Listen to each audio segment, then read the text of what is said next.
Listening test. You will hear a number of different recordings and you will have to answer questions on what you hear. You will have time to read the instructions and questions and you will be given time to check your work. All the recordings will be played once only. The test is in 4 parts. Now turn to part 1. You will hear a conversation about homestay registration between a student and an accommodation advisor. First, you have some time to look at questions 1 to 5.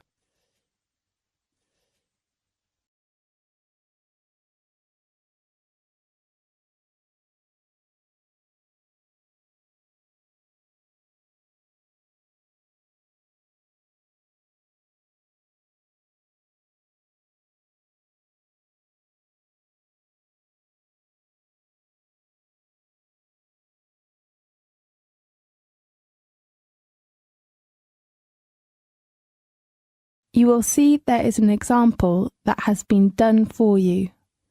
On this occasion, only the conversation relating to this will be played first. Good morning. Good morning. I'd like to apply for a homestay. Right. Sit down, please. Well, I need to take down your details first. The type of accommodation that the student hopes to apply for is homestay. So, homestay has been written in the space. Now we shall begin. You should answer the question as you listen because you will not hear the recording a second time. Listen carefully and answer questions 1 to 5. Good morning. Good morning. I'd like to apply for a homestay. Right. Sit down, please. Well, I need to take down your details first. Okay. What's your full name? My name is Aaron Lee. Do you spell your first name A-A-R-O-N? Yes. Okay. And your age? I'm 18 years old. So you are a freshman in our university? Yes. What's your present address? I live in student accommodation. International House. In which area? North Campus. Your room number? It is 316C. Okay, Aaron. Are you unsatisfied with your flat now? Actually, my flat is all right, but I hope to move into a local family, to have more opportunities to know about local culture and to improve my English. Right. Tell me your contact number. My home number is 81419680 and my mobile phone is 75863344. Now, look at questions 6 to 10.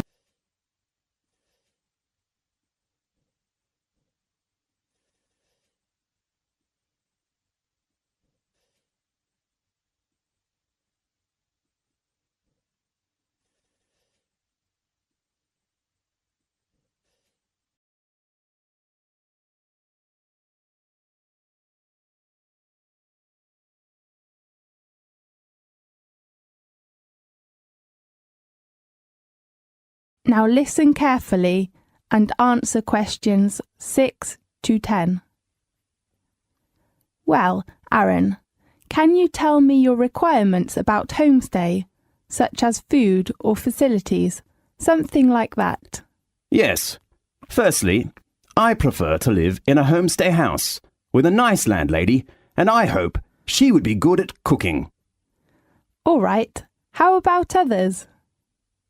And I'd like to have my own bathroom and balcony. I don't want to share with others.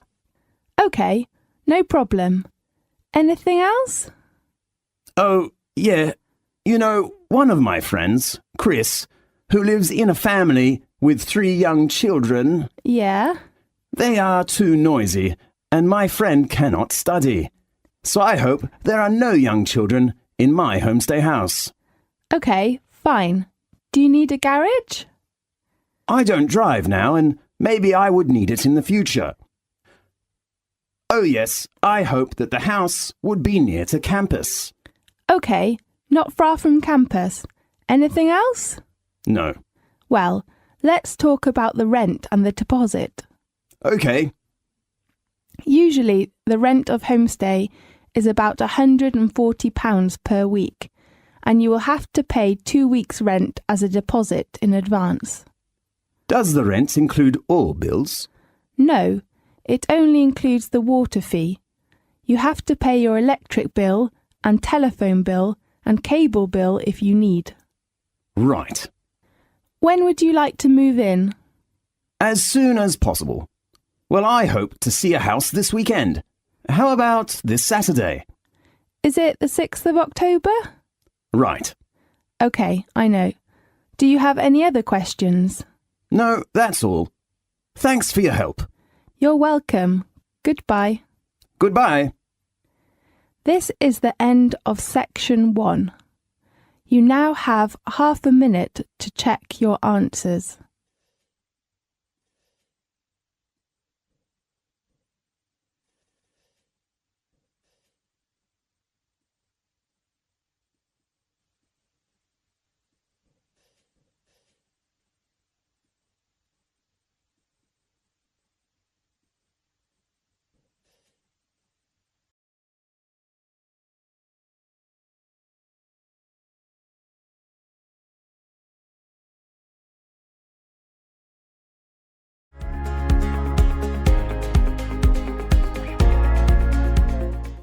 Part 2. You will hear a lecture about a famous natural resort in England. First, you will have some time to look at questions 11 to 15.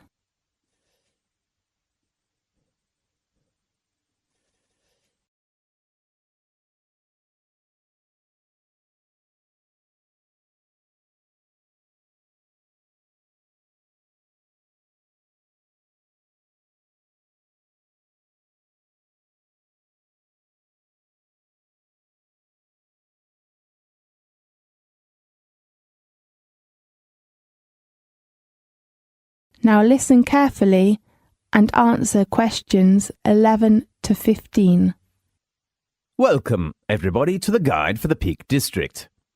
Situated in the heart of England and covering parts of 6 counties, the Peak District is a place of outstanding natural beauty. It is just 5 miles from the Sheffield city centre. A short break or longer holiday will allow you to explore some of England's most spectacular scenery, and in the towns, villages and hamlets, amongst the prettiest in the country, you will find a warm and genuine welcome wherever you go. Every taste is catered for, and many exciting activities are available. Here are some highlights of the most popular places to visit. For the most active people, the following areas offer you excellent opportunities for walking, strolling, rock climbing, caving, cycling, and hang gliding. The first place I'd like to introduce you to is Bakewell. This beautiful little town is renowned for a certain local delicacy, the famous Bakewell pudding. It's very delicious. And steeped in history, Bakewell's oldest building dates back to Henry VIII's reign. Just south of the town is the medieval Haddon Hall, a magnificent Tudor manor house complete with gardens, heralded as the most romantic in England. On Sheffield's doorstep lies the Palace of the Peak. Chatsworth is quite possibly the UK's most stunning country house, and a must-see for any visitor. The magnificent ground alone, with their formal gardens, fountains, and maze, are worth a visit.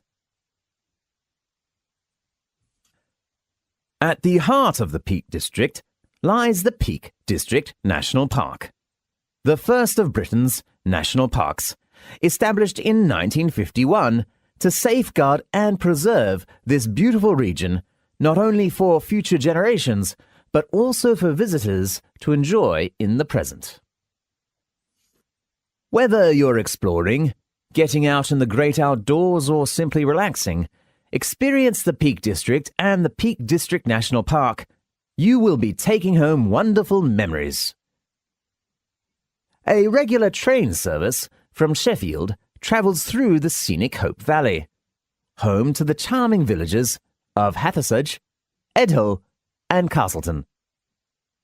Hathersage is the final resting place of Little John, while Edhill marks the official start of the Pennine Way. Castleton has some of the greatest show caverns in Europe and the only surviving Norman Keep in Derbyshire. The most famous cavern is Blue John Cavern. The natural water-worn caverns are home to 8 of the 14 known varieties of stunning blue Joan stone, which can be seen in its natural state among stalactites and stalagmites.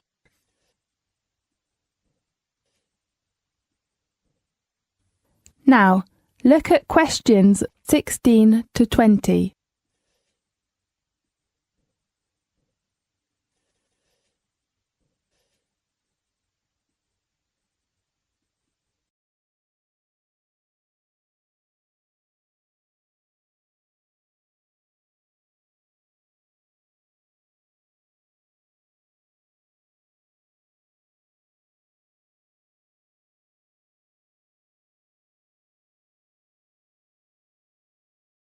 Now listen carefully and answer questions 16 to 20. Further south, the craggly gritstone edges and limestone valleys of the Derbyshire Dales offer endless opportunities for walking and cycling. Please be aware that all children must be accompanied by an adult. There, many charming villages and larger market towns are famous for specialist shops offering everything from handmade chocolates and ceramics to antiques, designer clothing, and equipment to tackle the great outdoors. You could pick up some wonderful souvenirs for your friends. Perhaps the most magnificent and certainly the best-known stately home in England, Chatsworth, is home to a private art collection which represents 4,000 years of European culture and craftsmanship, from ancient Greece to modern works by British artists. Everything about Chatsworth is on an impressive scale, from the sumptuous interiors to the breathtaking gardens and the 1,000-acre Capability Brown designed estate is one of the most beautiful and historic man-made landscapes in Britain. The last resort I hope to recommend you is the beautiful village of Eyam, where there is a tragic tale. In 1665, a tailor in this small village received some cloth ridden with infected fleas from London. The village decided to quarantine itself, but a third of the villagers died. That is known as the famous Plague Village. There are several reminders of this dramatic event, and Eyam Hall tells a vivid story of those fearful months. Eyam Hall is a small but charming 17th century manor house with a cafe and craft workshops in the centre of Eyam. It has been over 50 years since Britain's first national park was established in 1951. Every year, lots of visitors from all over the world come here to relax and enjoy the natural beauty. So if you feel tired, bored about your work, study, or even the city life, why not visit the Peak District? You will find what you need there. This is the end of section 2. You now have half a minute to check your answers.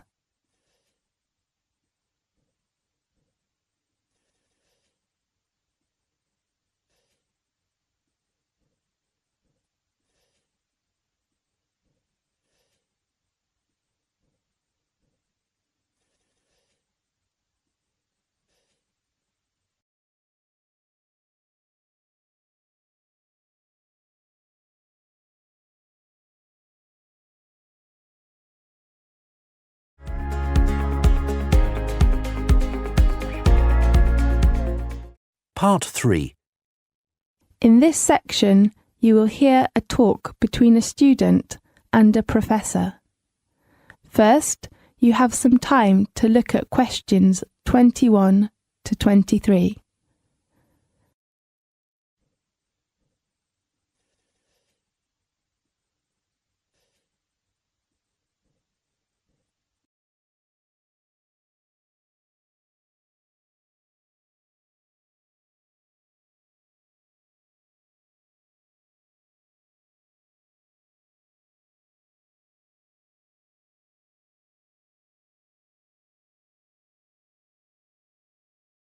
Now listen carefully and answer questions 21 to 23.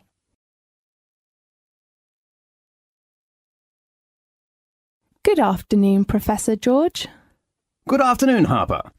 Let's talk about your essay draft, okay? Yes. Actually, Professor George, I just decided to change my essay topic to energy crisis. Oh, I don't think you need to change the topic. You know, environmental protection is much better than that one. Oh, really? I'm glad to hear that. In your mind, that's a good work? Yes, I think so, but there is still lots of work that needs to be done. Oh, yes, of course. I'm just very anxious to hear what you think of it. Well, the first one. Which research methods will you take? I'd like to use a questionnaire. I don't think that's a good choice. Why? Because you will have lots of research data to check. That will be a huge work. Yeah, I think you're right. How about an interview? OK, I will think about it. Professor George, I think I have a problem with the timetable. You mean the deadline? Yes, I'm afraid I can't hand in my work before the essay deadline. Why?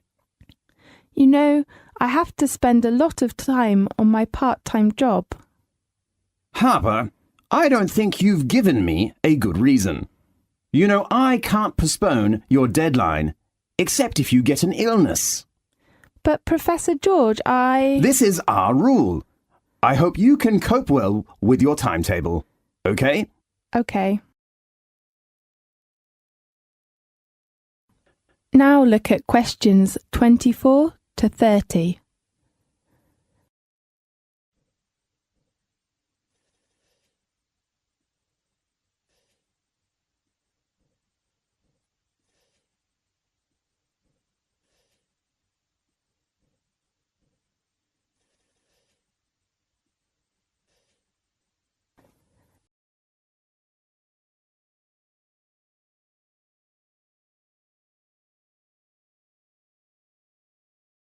Now listen to the tape and answer the questions 24 to 30.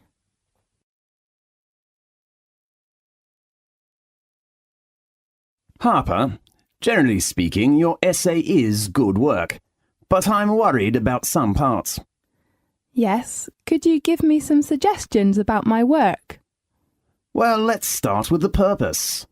I think it is not bad. You represent your idea and the reason for this work, but What should I do? it's better for you to make them clearly. I mean to strengthen them. OK, the purpose needs to be stronger.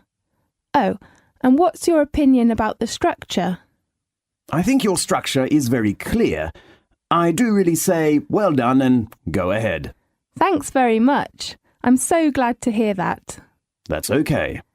How about other problems with my essay? How do you think your personal experiences as a background affects your work? Oh, it is just my question. I'm not sure whether I should write them. I can see why you put it here, but it really isn't relevant to your arguments. My advice on this is that you take them out. I think you're right. Anything else? No, just go ahead. Yes. How about other requirements, such as format or something like that? Well, let me see. Oh, yes, your way of handing it in. I heard we must send our essays to you by email. Is that right? Yes, that's right. Before your deadline, let me check. It is... Oh, here. It is on Friday, the 30th of October. Right. I will hand in my essay on time. Good. And you have to print your work by laser printer. Why? We will store all of our students' work, so good quality is very important. OK. Oh, Professor George, should I do the proofreading before handing in my essay? Yes, proofreading is necessary. You should check your grammar or spelling or format before handing in your work. OK. And your references. You must make your references clearly, and that's very important. OK, I know. Thanks very much for your help, Professor George. A pleasure. How about your presentation? This is the end of section 3. You now have half a minute to check your answers.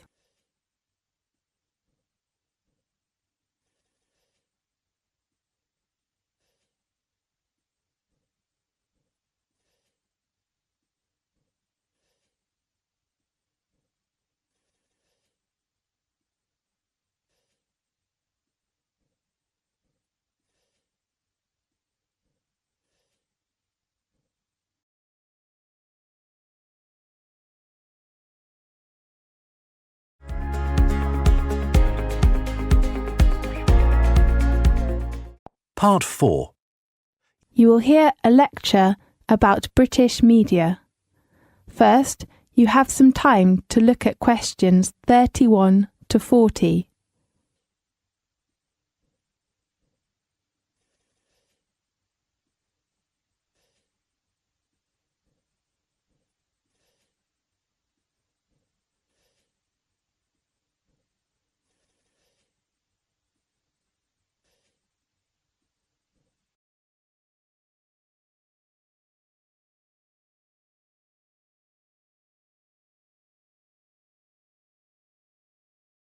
Now listen carefully and answer questions 31 to 40. The United Kingdom has one of the world's oldest established newspaper industries.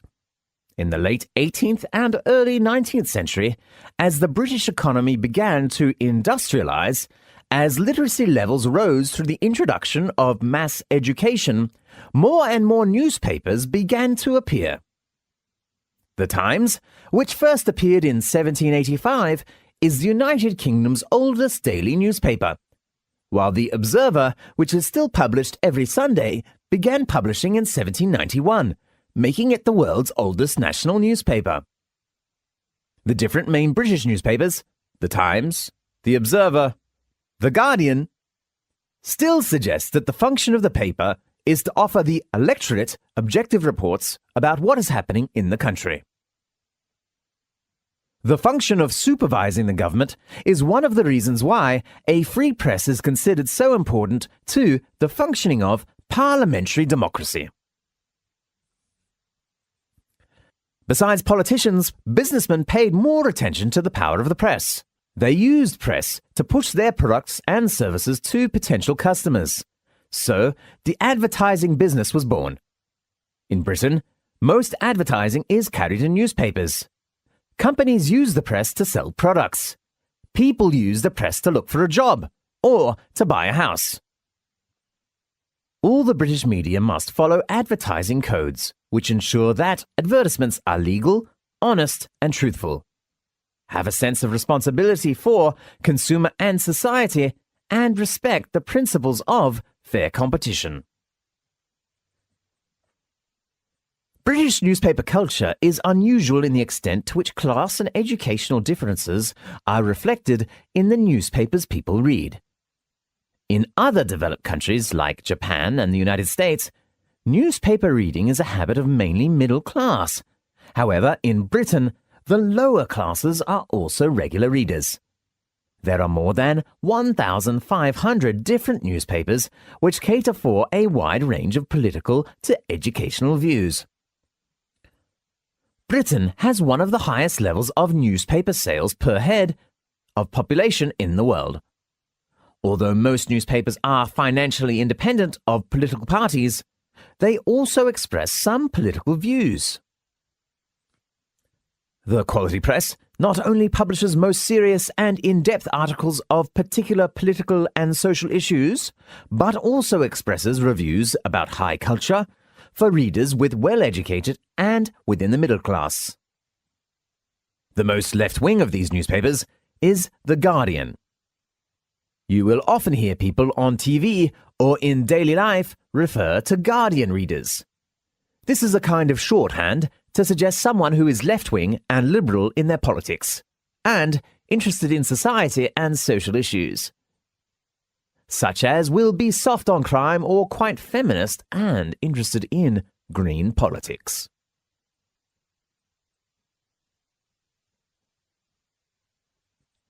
The other category of national newspapers is the tabloids, which people usually call the gutter press. It often carries some scandals about famous people, whether in politics, entertainment, or sport, etc. The stories are short, easy to read, and usually rely more on opinion than fact. One feature of the tabloid press, which has become a national institution, is the page 3 girl, a picture each day of pretty, scantily clad young women. The broadcast media, television and radio, are tremendously important to British national life. According to Record, British people spend 4 to 5 hours a day watching TV. Whether you are working, chatting with friends or family, conversations will usually be about programs that were watched the evening before. Even newspapers also carry reviews of programs which are being broadcast. If a person does not participate in television viewing, he or she usually is looked as out. News, entertainment, and sport are British people favourites. However, drama, comedy, and game programs fall in and out of favour. British has 2 long-running soap operas. The oldest and most popular soap show was located in the northern city of Manchester in the 1960s. Compared with American soap operas, British soaps present gritty and realistic accounts of the everyday life of Britons. They are of very high quality and are popular abroad, whether in New Zealand or Canada. You can keep up with your favourite characters. Daily news and weather forecasts are also popular viewing. British newscasts are famous for the quality of their reporting. While there are many channels for audiences, so an interesting phenomenon appears.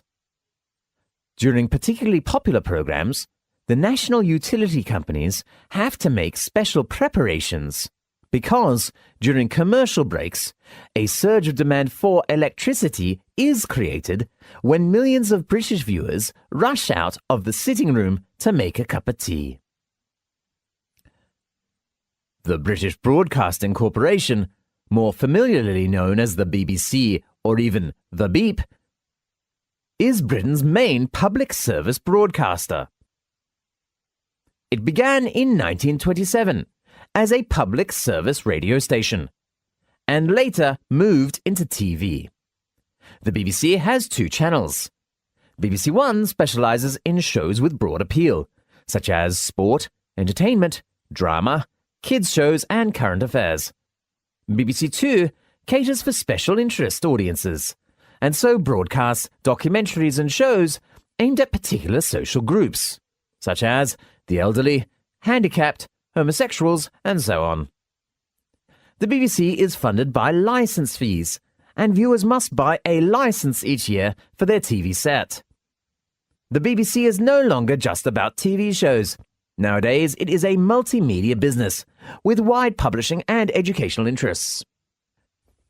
That is the end of part 4. You now have half a minute to check your answers.